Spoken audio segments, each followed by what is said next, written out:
नमस्कार, आदाब। मैं नवेद सिद्दीकी। आप सुन रहे हैं Samajwadi party updates. Samajwadi party के अधिकृत YouTube channel @Samajwadi party TV पर लाइक करें, शेयर करें, सब्सक्राइब करें, बेल आइकन प्रेस करें ताकि सीधा संवाद आप तक पहुंचाया जा सके। समाजवादी पार्टी के राष्ट्रीय अध्यक्ष एवं पूर्व मुख्यमंत्री श्री अखिलेश यादव ने महंगाई कम करने का संकल्प लेते हुए कहा कि 2027 में समाजवादी पार्टी की सरकार बनने पर प्रदेश में दाम बांधो नीति लागू करेंगे, जरूरत की वस्तुओं को सस्ती करेंगे। उन्होंने कहा कि डॉक्टर राम मनोहर लोहिया, नेताजी मुलायम सिंह यादव दाम बांधो नीति की बात करते थे। समाजवादी सरकार में इनका प्रयास हुआ था, भविष्य में इसे लागू किया जाएगा। समाजवादी पार्टी प्रदेश मुख्यालय पर आयोजित एक प्रेस कॉन्फ्रेंस में श्री अखिलेश यादव ने कहा कि भाजपा सरकार काम नहीं कर रही है, आजकल बाजारों में गंजिंग कर रही है। उन्होंने कहा कि भाजपा सरकार ने जीएसटी लगाकर महंगाई बढ़ाकर जनता को लूटा है, अपना खजाना भरा है। अब भाजपा के लोग जनता को धोखा दे रहे हैं। इस सरकार को 9 साल बाद पता लगा कि दूध, दही, किताबें, खाने पीने की चीजें, कपड़े और अन्य सामान महंगे हैं। श्री अखिलेश यादव ने कहा कि सच्चाई ये है कि भाजपा सरकार मुनाफाखोरी कर रही है।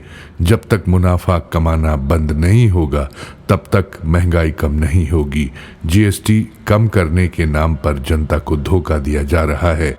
भाजपा सरकार जिन चीजों की कीमतों को 2-4 रुपए कम करने का प्रचार कर रही है, उससे किसानों को क्या लाभ हुआ है? अगर क्रीम पाउडर 2 या 3 रुपए कम हो जाएगा तो उससे किसान को क्या लाभ होगा? नौजवानों को कितनी नौकरी और रोजगार मिलेगा? श्री अखिलेश यादव ने कहा कि भाजपा सरकार के पास कोई भी नैरेटिव नहीं बचा है, कोई कार्यक्रम नहीं है। इसलिए धोखा देने के लिए मुख्यमंत्री जी और सरकार के लोग बाजारों में निकले हैं। जनता इन धोखा देने वालों को सबक सिखाएगी। श्री अखिलेश यादव ने कहा कि भाजपा सरकार में अवैध कारोबार हो रहा है। 2 माह में ही 44 करोड़ का गांजा पकड़ा गया है। पुलिस किडनैपिंग कर रही है, फिरौती मांग रही है। कानपुर की घटना में अब सच्चाई सामने आएगी तो बड़े पैमाने पर पुलिस के लोग, आईपीएस पुलिस अधिकारी और भाजपा के लोग शामिल मिलेंगे। क्या कोई कल्पना कर सकता है कि अपराधी पुलिस और भाजपा के नेता एक हो जाएंगे? ये सब एक साथ मिलकर घोटाला कर रहे थे। ये तिकड़ी मिलकर लोगों को उसी तरह से परेशान कर रही है जैसे चुनाव आयोग, अधिकारी और भाजपा मिलकर वोटर लिस्ट में हेरा फेरी कर रहे हैं। एक सवाल के जवाब में श्री अखिलेश यादव ने कहा कि भाजपा के लोग पीडीए की एकता से घबराए हुए हैं। उन्होंने कहा कि आरक्षण जाति के अनुसार मिला है। बाबा साहब डॉक्टर भीमराव अंबेडकर ने संविधान में जो आरक्षण दिया है वो जाति के हिसाब से मिला है। मंडल कमीशन की प्रस्तावना में चर्चा हुई और बात सामने आई थी कि पिछड़ापन जाति के आधार पर है, तभी ये तय हुआ है कि आरक्षण जाति के अनुसार मिलेगा। समाजवादी पार्टी ने जब से प्रदेश में नियुक्तियां, पोस्टिंग और विभिन्न स्थानों पर पीडीए का ग्राफ बनाकर जारी किया है, तब से भाजपा इधर उधर भाग रही है और घबराई हुई है। पिछड़े, दलित, अल्पसंख्यक, आदिवासी सब एक हो रहे हैं। इन्होंने देखा है कि भाजपा सरकार ने 9 साल में पीडीए को अपमानित किया है, उनका हक छीना है। भाजपा आरक्षण खत्म करना चाहती है। सभी को पता है कि SC/ST एक्ट तो जातीय उत्पीड़न के खिलाफ ही बना है।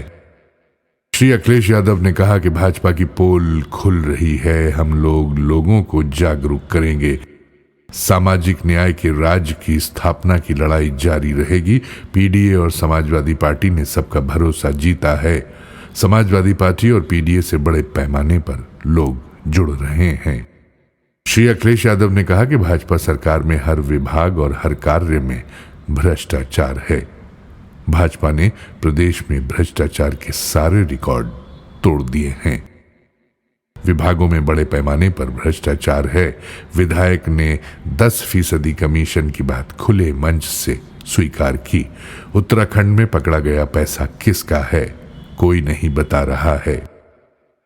लद्दाख को लेकर एक सवाल के जवाब में श्री अखिलेश यादव ने कहा कि भाजपा सरकार लेह लद्दाख के लोगों की मांग पूरी करे। सरकार ने लद्दाख के नेताओं काउंसिल को पूर्ण राज्य और पावर देने का जो आश्वासन दिया था उसे वो पूरा करे। श्री अखिलेश यादव ने कहा कि वादा खिलाफी भी एक भ्रष्टाचार होता है। भाजपा ने जो वादा खिलाफी किया है उसी का परिणाम लेह लद्दाख में दिखाई दे रहा है। भाजपा का कार्यालय जला दिया गया। उन्होंने कहा कि समाजवादी पार्टी किसी भी तरह की हिंसा के खिलाफ है। लेह लद्दाख हमारा बॉर्डर स्टेट है, संवेदनशील स्टेट है। सरकार को वहां की मांगे माननी चाहिए, ज्यादा बजट देकर वहां खुशहाली लानी चाहिए। स्वदेशी को लेकर एक सवाल पर श्री अखिलेश यादव ने कहा कि भाजपा के लोग मुंह से स्वदेशी हैं, मन से विदेशी हैं। भाजपा सरकार चीन से व्यापार बढ़ाती है और बात स्वदेशी की करती है। यहाँ का पूरा बाजार चीन के सामानों से भरा पड़ा है। चीन हमारे कारोबार और मार्केट पर कब्जा कर रहा है। एक तरफ भाजपा के लोग स्वदेशी और मेकिंग इंडिया की बात करते हैं, वहीं पूरा मार्केट विदेशी कंपनियों को दे दिया है। भाजपा सरकार की मेकिंग इंडिया की सभी योजनाएं फेल हो गई हैं। जब तक सरकार यहाँ के उद्योग कारखाने लगाने वालों की मदद नहीं करेगी तब तक मेकिंग इंडिया सफल नहीं होगा। भाजपा 11 साल में स्वदेशी और मेकिंग इंडिया को लेकर कोई परिणाम नहीं दे पाई। सरकार की विदेश नीति भी असफल हो गई है। पड़ोसी देशों से भी संबंध अच्छे नहीं रह गए हैं। श्री अखिलेश यादव ने नोएडा और आसपास के किसानों की मांगों का समर्थन करते हुए कहा कि नोएडा में वहां के आसपास के लोगों के साथ देश के तमाम हिस्सों के लोग आकर रहते हैं, कारोबार करते हैं। नोएडा तरक्की और खुशहाली के रास्ते पर है, लेकिन जिन किसानों की जमीन लेकर सारे कार्य हो रहे हैं उनके साथ धोखा हुआ है।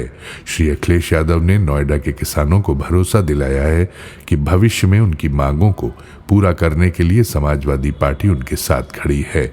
आज किसान की जमीन सिकुड़ती जा रही है।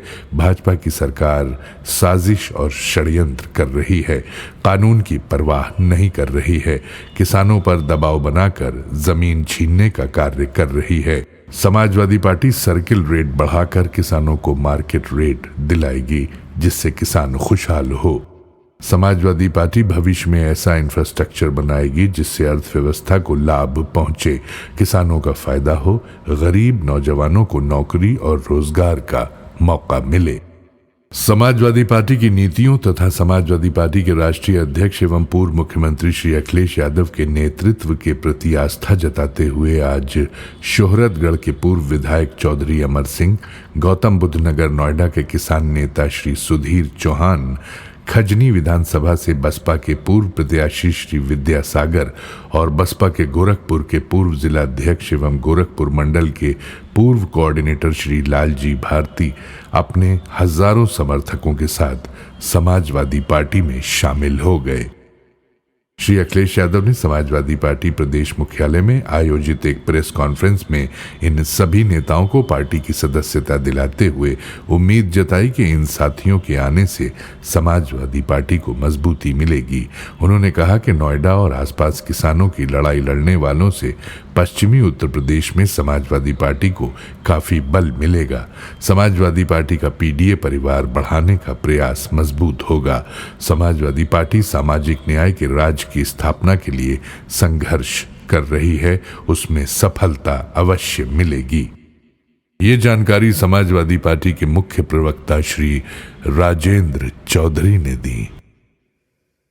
इसी के साथ आज के ये अपडेट्स यहीं समाप्त होते हैं। कल नए अपडेट्स के साथ आपसे फिर मुलाकात होगी, फिर मुखातिब होंगे।